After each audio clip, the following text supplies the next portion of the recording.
Hi, welcome to another edition of SOS America. I'm Charles Feldman in Los Angeles. Thank you, as always, for joining us. Today, we're going to talk about polling. Now, some of you may be thinking, polling, why would you want to talk about polls? I'm talking about opinion polls here. And that's because, in between elections, it really is one of the best ways to get a sense of how people are thinking about their leadership, thinking about issues that affect them at a national level, international level, local level, whatever. It's really the only tool, and it's a pretty good tool if it's done correctly and if it's done by reputable organizations. So we're going to talk about that, and we're going to talk about the mood of Americans as we head into the holiday season and into a new year, hopefully, anyway. And we're going to talk about that with somebody who I think is eminently qualified to talk about it. His name is Tim Malloy. Tim has had, let me tell you a little bit about him. He has over 3 decades experience as a television news reporter and anchor in New York City, in Los Angeles, in the wonderful and warm state of Florida, most of the time anyway. He had 14 embeds. That means, he was with troops when he was doing his reporting, embeds with the U.S. military in Iraq and Afghanistan. He's also an author. He is the co-author, in fact, of 2 books with James Patterson, a name that many of you, I'm sure, are very familiar with. One of those books, in fact, was about Jeffrey Epstein. Gee, I wonder if you've heard that name any time in the past few, I don't know what, years. But more recently, in at least in the past 15 years, I think I'm right about that. He has been a polling analyst with the Quinnipiac University poll. I said that very carefully, Tim, because Tim knows I have this almost lifelong mental block about saying Quinnipiac. It often comes out when I'm on the air as Quinnipiac, Quinnipiac, Quinnipiac, it's just one of those words. And whenever I was on the air live, Tim, I would see it on the prompter and I would freeze because I knew that the name was coming up, and I knew there was about a, I don't know, 100% chance that I would pronounce it wrong. I don't know why. It's actually pretty easy, but it is Quinnipiac, yes? Actually, Charles, no. No. That was close. I You've done rehearsed much it. better, much better than anybody. It's Okay. Quinnipiac. So Quinnipiac. the Not emphasis is, Quinnipiac. Quinnipiac. you said it. Okay. Okay. And I feel I rehearsed this true. I rehearsed this for like 20 minutes and I thought I'm gonna nail the name down, and I screwed it up. What is the origin of that name? Is it an Indian name or Yeah, what it's a is it? Native American name from Connecticut. And Right. we're on, I believe part of the campus is actually adjacent to where a reservation was. So it's a Okay. small tribe from Connecticut. And presumably they knew how to pronounce it. Yeah, I assume they did. Even they couldn't do it. I was I'm sure like, they could. I have this picture of them like walking around amongst themselves trying to figure out how the hell do we pronounce this? But okay, my apologies to the university that I screwed up the name again. But we've now set the record straight. Tim, thanks for being with us in Sure, this sure. edition. So, am I right about what I hope I am, about what I just said, which was that between elections, which is probably one of the best ways, at least in terms of leadership, for people to express how they feel about things, who they end up voting for. In between that time, polling does play a very significant role, does it not?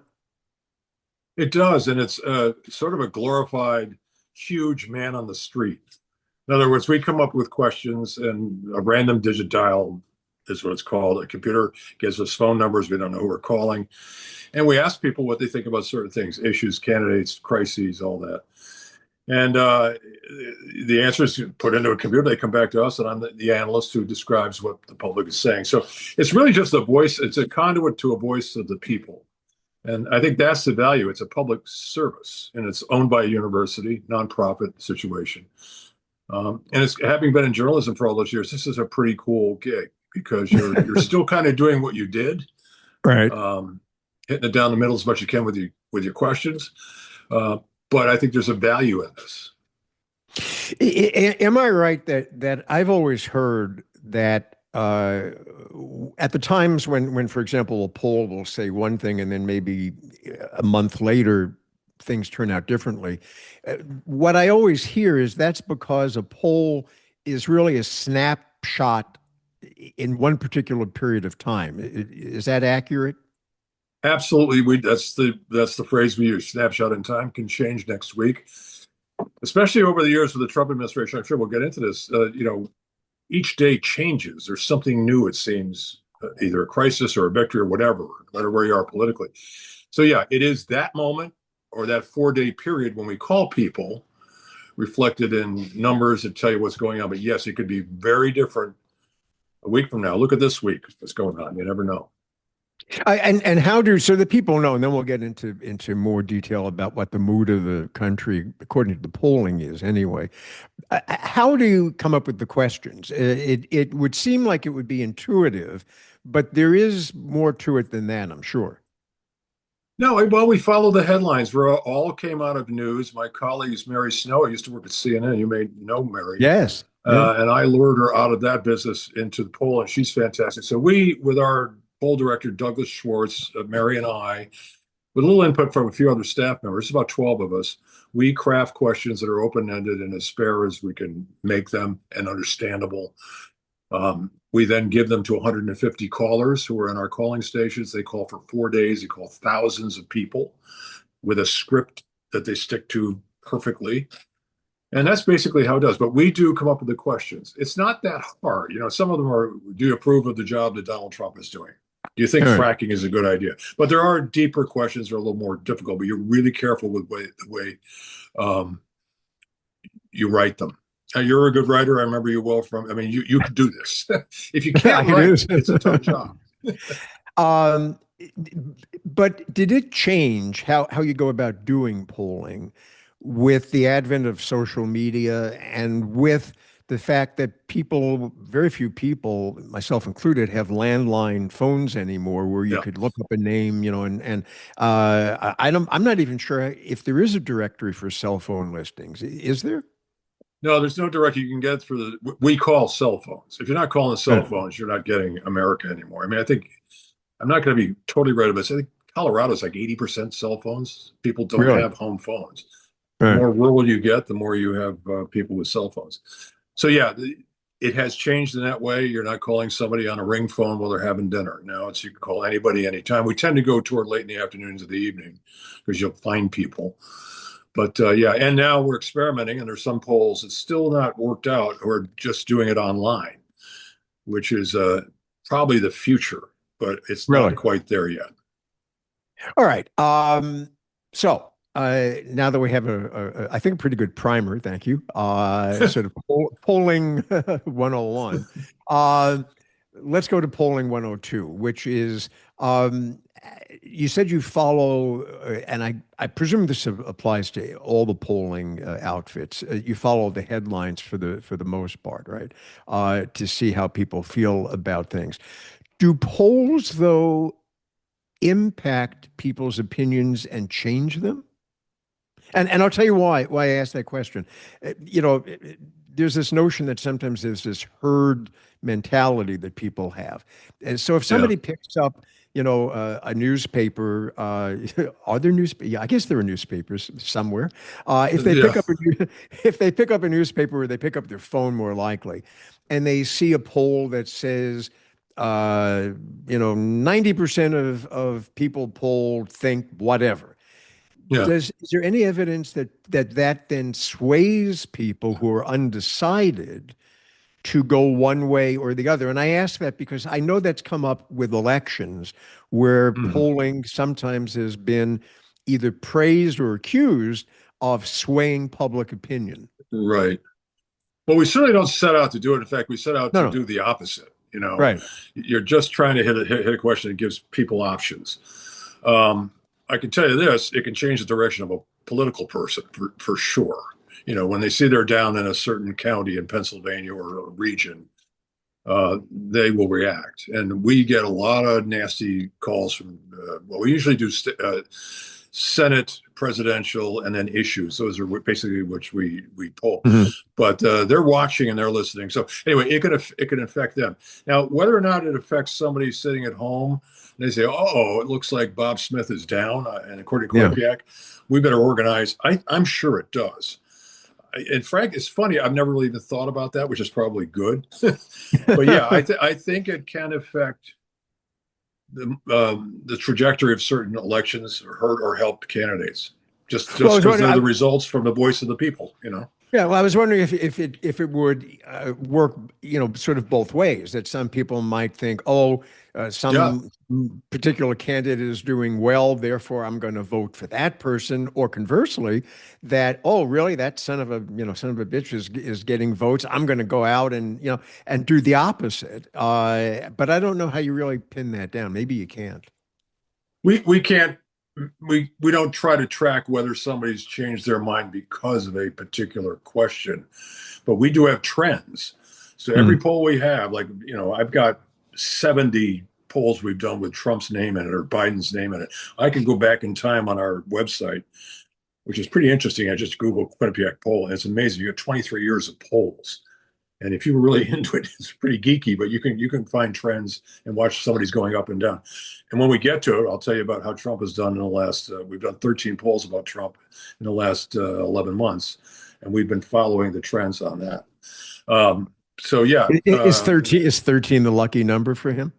I'm not sure, Charles. I'm not going near that stuff. Don't do that to me. Yeah. So no, I'll tell you one thing: the politicians do watch it. We get yelled at by both sides of the fence on the presidential level. Okay, all right. So now let's talk about, because that's what I set out to do at the beginning. I told folks that we would talk about the mood of the country, the mood of the U.S., which is something that for viewers of this podcast who don't live in the U.S., I think they may find as interesting and maybe even more so than viewers and listeners here in the U.S. What, if you had to sum it up from the polling, as we're approaching the new year, right? The end of 2025, soon we're kind of at the threshold of 2026. Is there polling that suggests what the overall mood of the American population is? Is it optimistic about the future, pessimistic? Neither. I don't know what neither would be, but whatever it is. Absolutely. Polarized, divided, don't like each other. That all applies. We're cut down the middle pretty much. I'm going to throw a few numbers at you because it can get stupid when you get too many numbers, but 8 in 10 Americans we polled a month ago thought the country was, quote, in a political crisis. 8 in 10. 8 in 10. Political crisis. Democracy is not working according to 53% of Americans we polled. And this is, we call Republicans, Democrats, Independents. So this is all Americans. And we call thousands of people nationally in these polls. And then we do, I've got stuff on Epstein, I've got stuff on immigration, all that stuff. But yeah, the point is that there's an unease, and maybe even a stronger word right now in this country over where we are and how we feel about each other. There's a deep concern that there will be more political violence, a la the assassination in Utah. Sorry, I'm going to move this. So yeah, we started asking those questions, unfortunately, because of the shootings, the attempted killing of the president, and then Charlie Kirk, and then we started for a couple months asking, how do you feel about the threat to the homeland generally from within? And there's certainly deep concern there is that. So yeah, people, this country, I love it. We all love it. but we are really at each other's throats right now. You said that you often, or maybe always, track or look at trends. Are the questions, the poll numbers that you just recited, are they just from questions that the polling started to ask this year, or are there trends that show how Americans have Right. changed their views, if they have? Yeah, no, those are in the last year and a half or so. So there's Right. not much of a trend. But you can see in the trend maybe of four polls where we have to word it exactly the same way every time too. And Yeah. the four polls are so that we ask these questions about political crisis, is democracy working? We've seen a negative trend uh, to the darker side in all of those. Not precipitous, but leaking out down. In other words, less and less confidence that we really have our act together as Americans together. So yeah, again, like I said, you can go for 23 years and find trends about guns, abortion. It's fascinating. It's like a EKG Yeah. when you look at the graph. Is there a difference in terms of the feelings about where America is and where America is heading based on the polling, depending upon whether the person answering is a Democrat or a Republican? Republicans, for those outside of the U.S., it would be the Right. party of President Trump. The Democrats would be the opposition party, and then, of course, independents. Yeah. Is there any way from the polling to tell if there's a difference? Yeah, we break it down: Republican, Democrat, Independent, men, women, black, white, college educated. And the one really interesting thing about this, and this is why it's universally troubling, is it's the only thing that Americans agree about, pretty much close within 5, 6 percentage points across the board, Republican, Democrat, Independent, is that we've got a real problem with gun violence against for political reasons, democracy not working, the stability of the. There's another question we've asked over the years. I wish I had it over the months. Do you feel that democracy is in jeopardy? The bedrock of the country, is it going to survive? And we found that Democrats and Republicans in pretty much the same percentage agree on something. So Do, it's, but do they blame each other based on the polling? I mean, oh yeah, did the oh yeah, Democrats say no? yeah, It's the country is sinking because of the Republicans, and the Republicans say no, it's because of those rotten Democrats. oh Is that yeah, absolutely. In fact, I'm going to give you here a minute. It's annoying. I'm going to look at a card.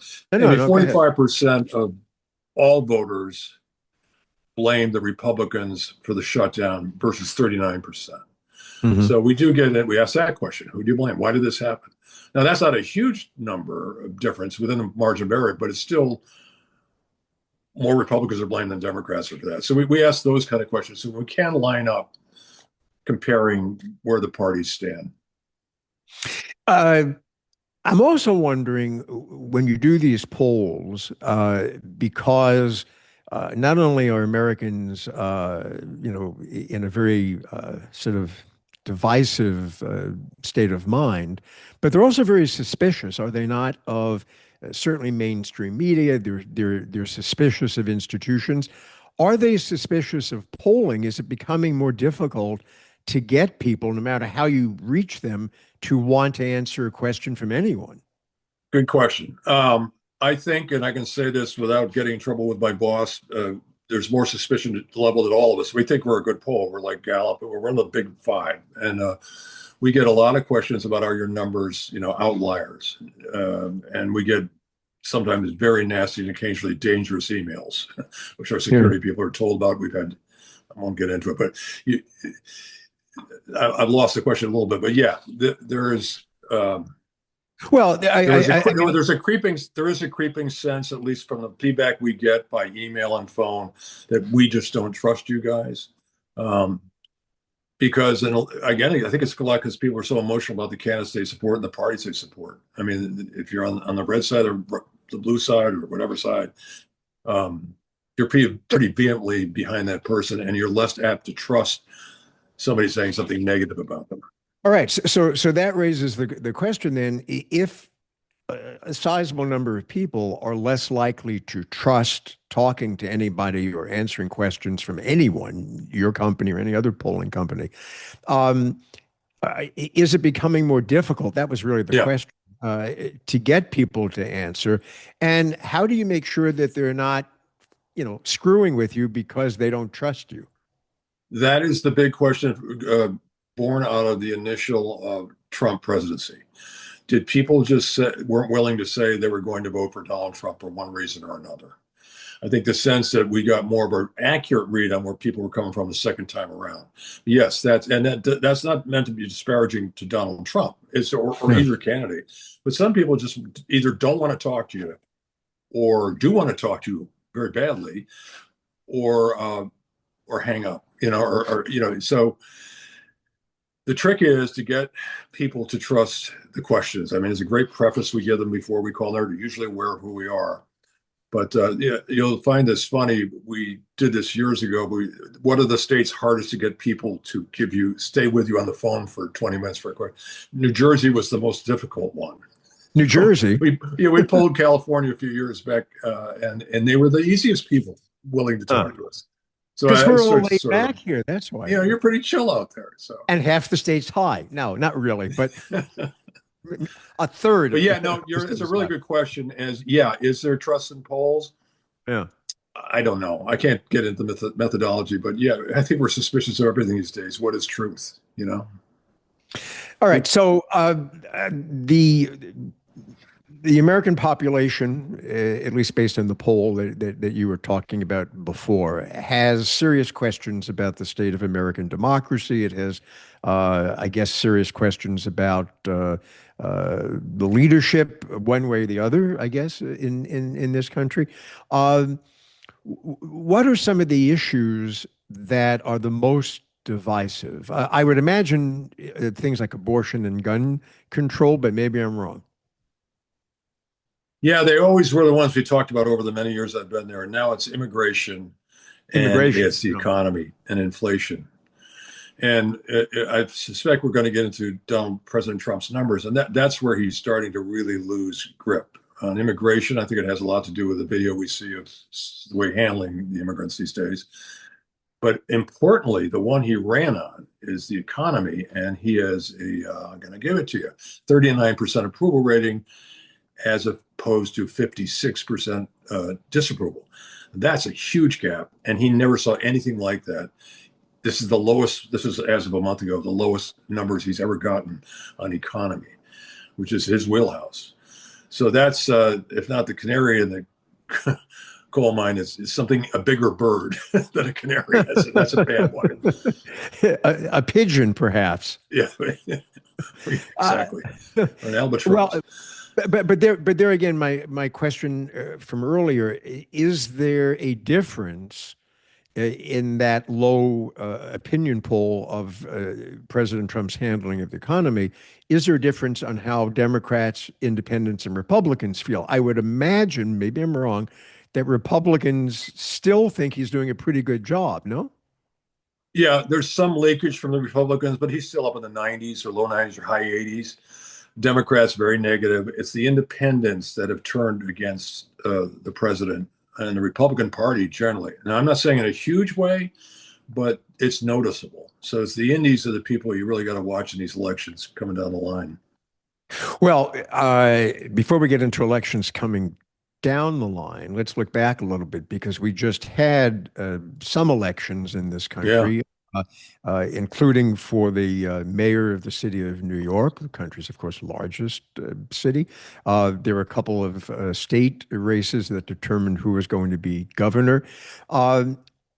In all those three cases, and I'm referring to New York City now and Virginia, and help me out, what was the third state? New Jersey. New Jersey, right, of course. New Jersey. Yeah, the two governors' races. Yeah. Two governors' races in Virginia, New Jersey, and then the mayorship of New York City.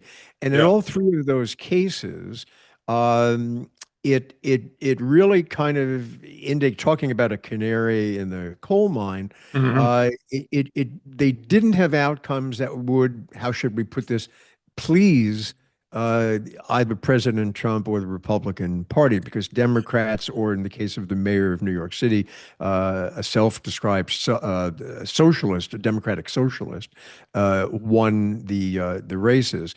Did the polling before these elections indicate that that was going to or likely to happen? The early polling on Mamdani in New York was that he was way ahead, and he stayed way ahead, although Cuomo came along toward the end, a big rush. But it was still double digit, and it was huge. That wasn't terribly By the surprising. way, let me just interrupt you only for the purposes of people who may Yeah, not know. So we're talking about the then candidate, now mayor-elect of the city of New York, yes. I'm going to get his name wrong again.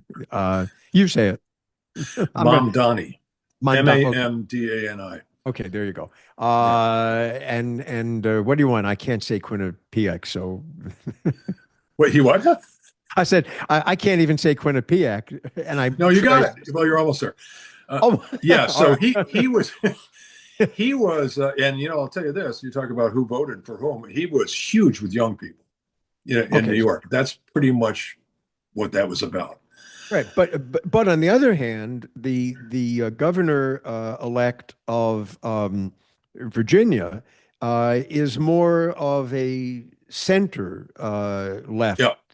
person as opposed to the new mayor elect or the future mayor of New York City, who is far to the left. So, how does that all fit in with the polling in Yeah. terms of where America is at? Sure. Now, Abigail Spanberger, new governor of Virginia, CIA background, mom, impressive, smart. Mikey Sherrill, new governor of New Jersey, helicopter pilot in Iraq, worked in government, and both had really immaculate, terrific credentials, young families, Democrats. What happened in both those states, more so in New Jersey, is the Black and Hispanic vote, which was so strong for Trump and had been growing. I mean, New Jersey is still a blue state, but it was turning toward the Republican Party. They split. They went back to the Democratic Party. There were huge numbers, like 68% of the Latino voters, Hispanic Latino voters in New Jersey voted for Mikey Sherrill, and a lot of people thought it was going to be a toss-up.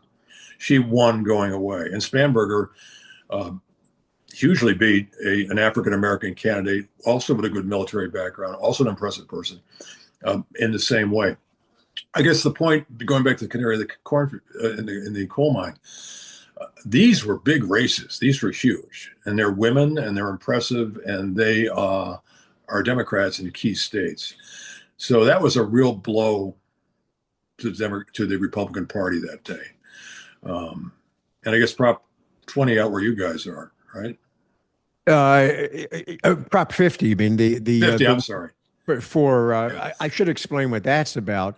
I'm The sorry. I keep thinking you're in California, but you're everywhere. I'm sorry. Yeah, Go ahead. that's fine. But anyone who is watching this who's not in California and thinking, what the heck is a Prop 50?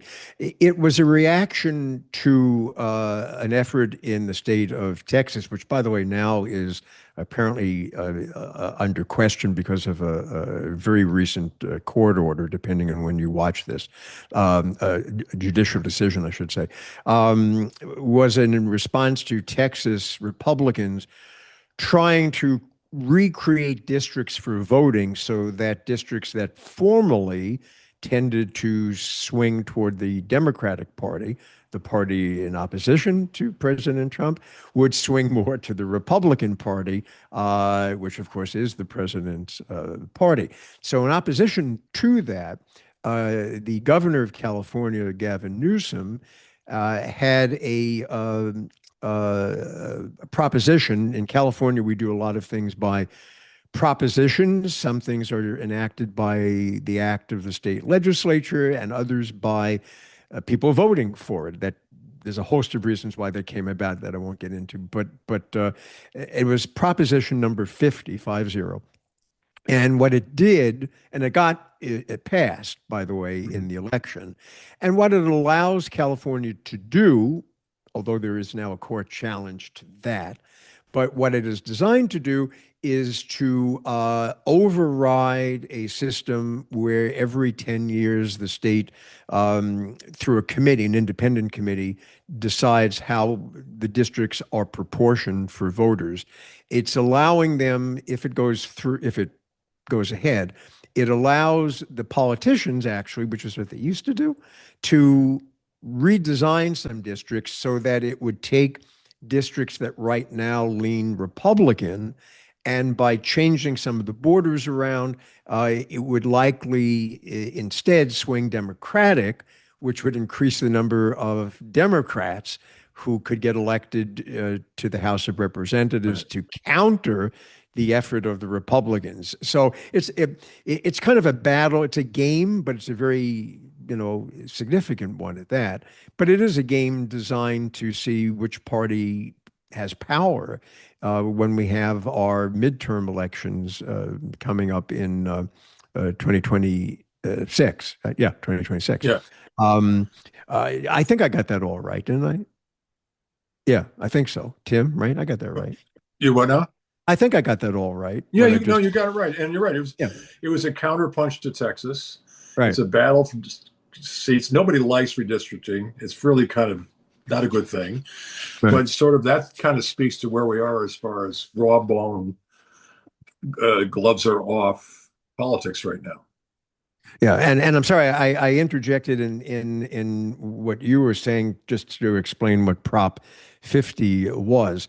But I want to kind of then steer back to the foundation of Yeah. that whole discussion, which was that you've got this one result or two results actually in states where you have somewhat more moderate centrist candidates winning.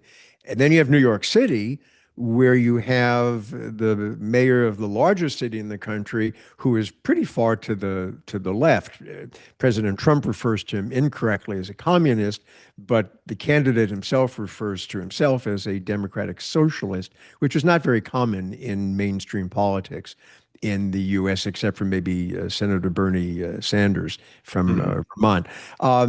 So does the polling indicate then, how does it account for what would seem to be a split even within the Democratic Party?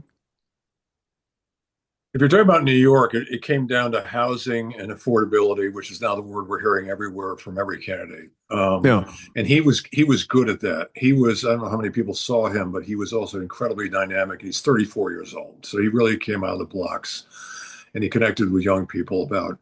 Now, is any of this going to work? I mean, everybody's saying, let's see him in 6 months. There's a diaspora of people leaving New York, as they did during COVID, to other places, probably including California and Florida, because they just don't believe that this can work. But yeah, he was so different than the two female governors. This was a whole nother place in New York. New York well. There's nothing like it. Yeah. I think a lot of people were really surprised by how huge the numbers were. And a lot of people thought Cuomo would win in the end, close fast, and catch him. It was probably came down to the third candidate, the guardian angel guy who wouldn't bail. Curtis Sliwa. Curtis Sliwa.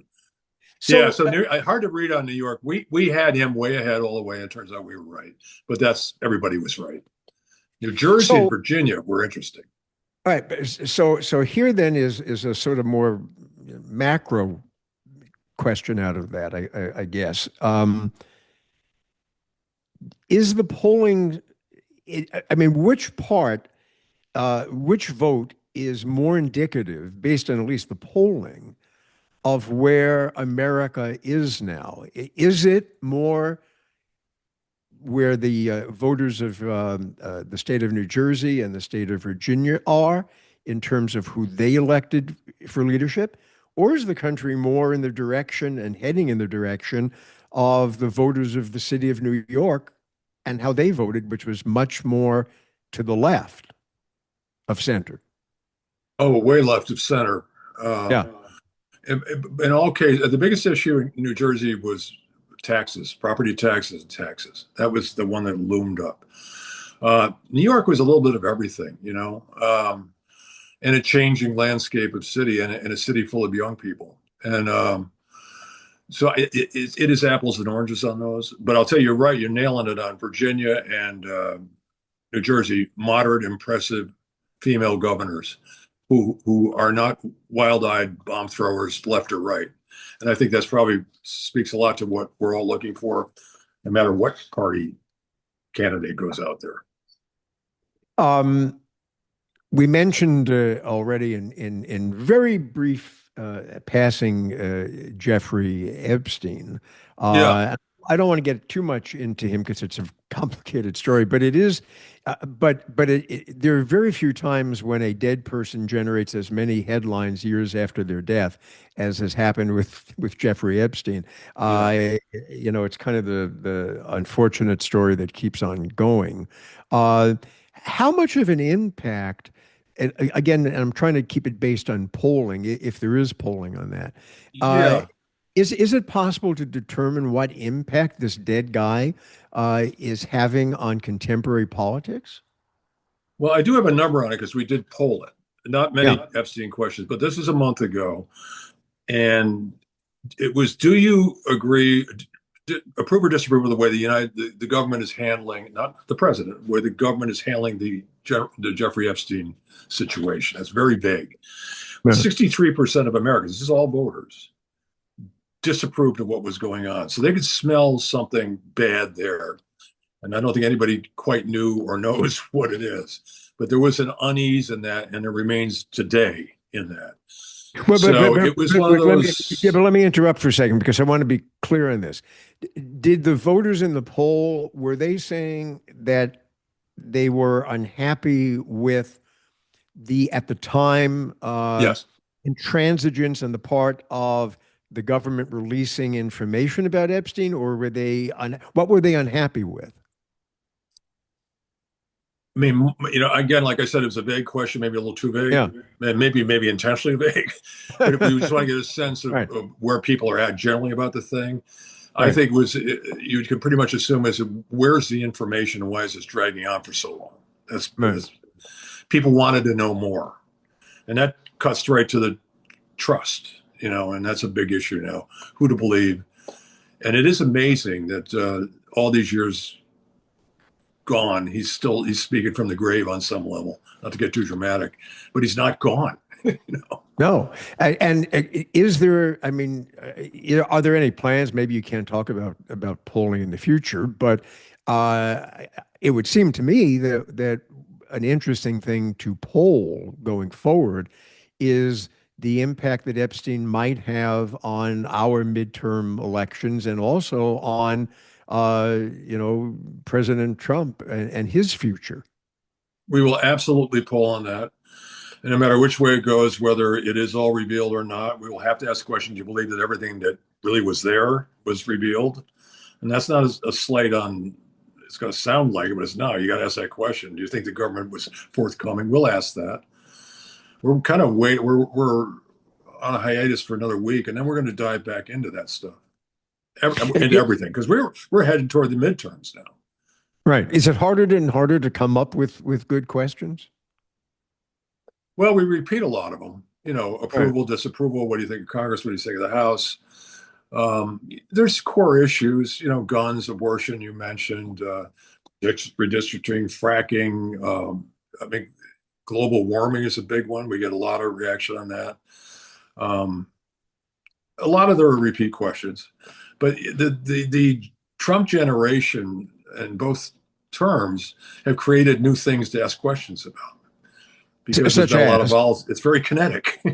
right. But give me an example. What would be something that is Well, I'll give you particularly one right because of now. Trump? Yeah. Here I go to my notes. Give me 1 second. Yeah, that's okay. We Take your we time. we we did ask. Um, I don't have the exact wording of the question, but we did ask sort of, do you think the government has weaponized the Justice Department Ah, against enemies of the president? And the majority was yes. So,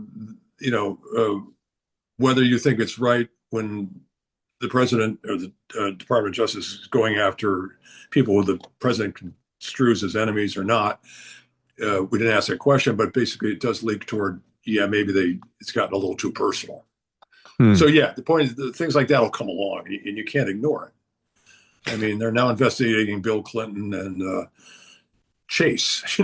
So Chase Bank. Yes. yeah. Yes. So Uh, uh, I don't mean to put you on the spot, but is there any in recent years, can you remember a poll result that really just surprised you?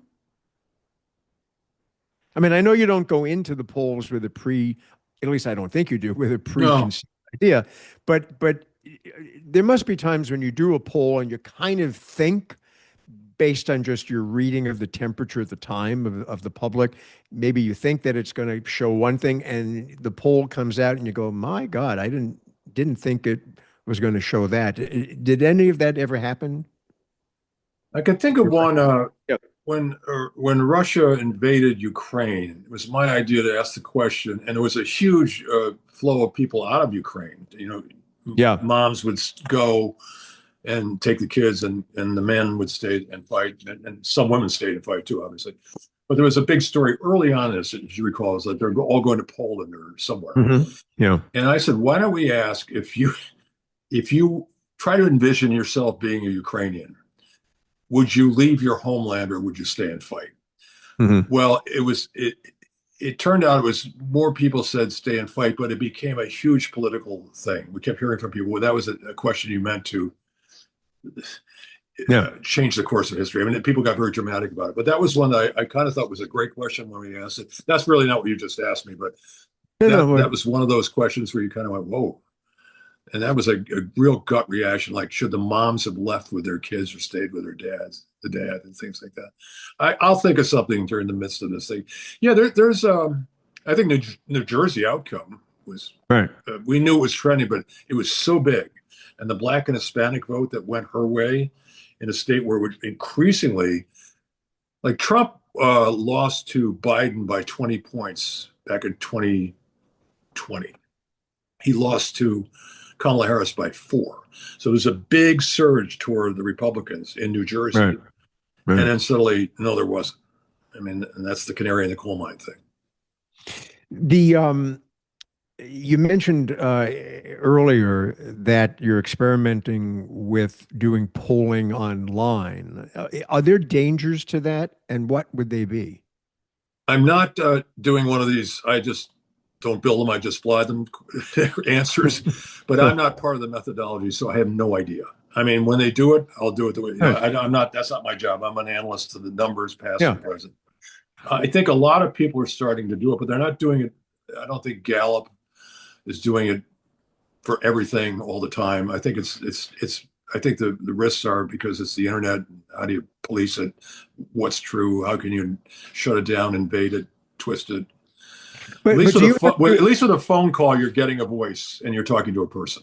right? But one of the reasons I was asking about online, and I get that on the methodology that's not your area really, but what might be your area here, Tim, is in how to put together the questions, and by that I mean that we have and I don't want to paint with too broad of a brush, but we do have a kind of a generation that is growing up where words have become less important. Pictures have become more important. Emojis have been, people have entire discussions online now where you Yep. can barely count the actual, words used. It's all pictures and diagrams and smiley faces and thumbs up and thumbs down. And all. Do you worry that as polling may move toward more online and people answering on their phones and doing it by text as opposed to actually talking to a human being, that there may be a literacy issue that you may find people who you want to get their opinion, but you may have to readjust how you actually communicate, and maybe you don't communicate with words. Maybe you say smiley face or frowning face for on how you view a candidate. You know what I'm getting at? Pass that suggestion along to the mothership up in Connecticut. I never really thought about that, Charles, but it's really kind of an interesting thought. I mean, we make sure we have a Spanish language speaker asking the questions too. Yeah, there's going to be a younger generation which communicates in a different way. It's really hard to get people who are young to vote to begin with. So how hard Yeah. is it to get them to answer a polling question? Not Right. easy. So maybe I think maybe at the bottom of this, doing this a different way, maybe even a more different language way for younger people might be really valid. It might get them more involved in it because that's a real problem. We always worry about the 18 to 49. We break it down into 4 different categories. The Right. youngest are 18 to 49, and it's 18 to 34, 34 to 49, Right. 49 to 61, and then older. So every poll we do tells you where that age group voted. Black, white, Hispanic, college educated. We have to throw that in. But yeah, no, Yeah. that's a really interesting thought. Yeah, well, I only bring that because a few years ago I was teaching at USC, and I've talked about this before, and I would get these papers back for tests, from students, and they would have, this is a few years ago. It's gotten, I'm told actually by people who are currently teaching, it's gotten worse, but they would give papers back, academic papers, and it would have emojis all over the thing. And, and to the students, that was perfectly normal Hmm. because that was their way of largely communicating. And when I would question them about it, and I would say, it isn't really great to have an emoji on your, term paper, they would look at me like I was, some Luddite. That's And interesting. maybe I was. Maybe I Well, was. my, as not to get too personal and off the point here, but my nieces and my wife's nieces and nephews, we get stuff like that. Everything is always punctuated by some figure Yeah. and not necessarily a word. Huh. Tim Malloy, th thank you very much for taking part in this episode of SOS America. And for those of you out there who, liked what you saw, or if you're listening, liked what you heard, talking about thumbs up or thumbs down, give us a thumbs up online. We welcome your comments as always. And if you'd like to, of course, you can subscribe. It is absolutely free. Until the next episode of SOS America, I'm Charles Feldman. Thank you.